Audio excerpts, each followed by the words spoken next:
I am absolutely thrilled and happy today to chat to one of my very favourite people in the parenting landscape, Dr. Vanessa LaPointe. Vanessa is a leading Canadian author, parenting educator, and registered psychologist who's been supporting families and children for more than 15 years.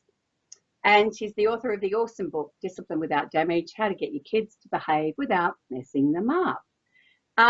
She's a regularly invited media guest and contributor, educator and speaker, and a Huffington Post parent blogger, and a consultant to research projects in various organisations promoting emotional health and development. And I met Vanessa back in 2012 when I attended an early years conference in Vancouver.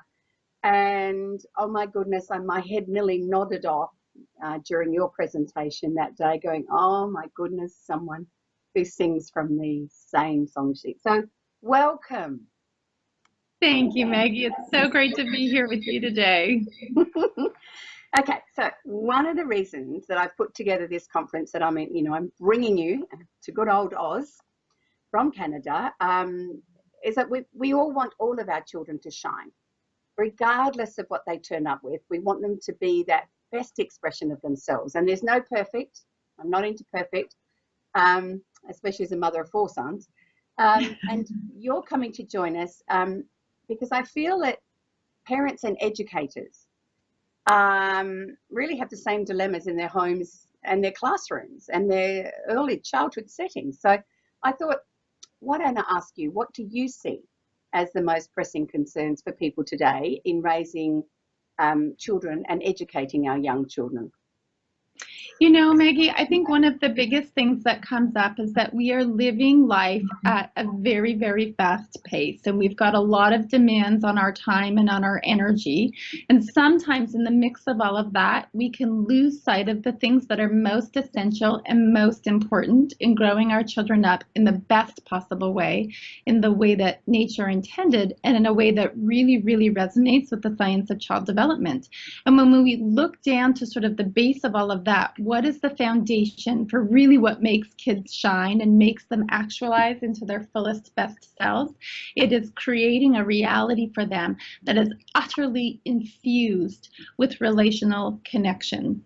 And so as we think about what are the challenges really that are facing parents and educators and other big people who care so much for kids and want to do right by them, it's that connectivity, the relationships that we are really meant to be having at very deep, very rich levels with our children are getting interrupted by this loud, fast-paced world that we live in, with screens and with jobs and all of the things that just kind of get in the way. And so I think that we really need to be looking very starkly at the impact of that on our kids, and how can we be mindful about that? How can we be conscious in approaching their growing up so that we don't let that interrupt childhood?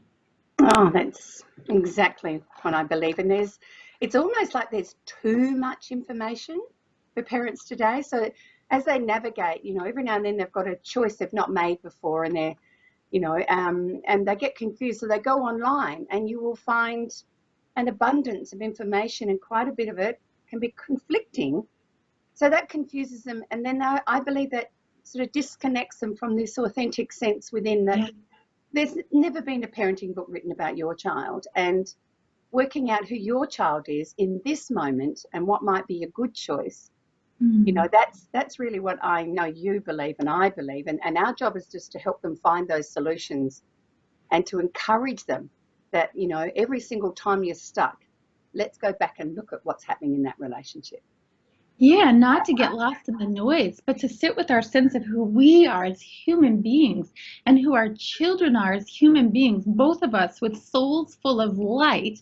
How can we just go back to that place and allow growth to flow from there, rather than getting bogged down in the, how old should they be before this happens and that happens? And I find lots of mummies tell me, the compare and despair that we do, that really has caused a lot of angst, and many of them are just beating themselves up and feeling overwhelmed. And of course, we need to know that, there are days that parenting can do that to even the most well-educated parents, and that's okay. That's actually okay to have days that doesn't work. And not only is it okay, but it's actually even, in fact, a necessary part of healthy development. Nobody ever said it was all going to be sunshine and roses. The beauty of it is found in the ups and the downs and the this and the that and the light and the dark of it all. That's where we find life.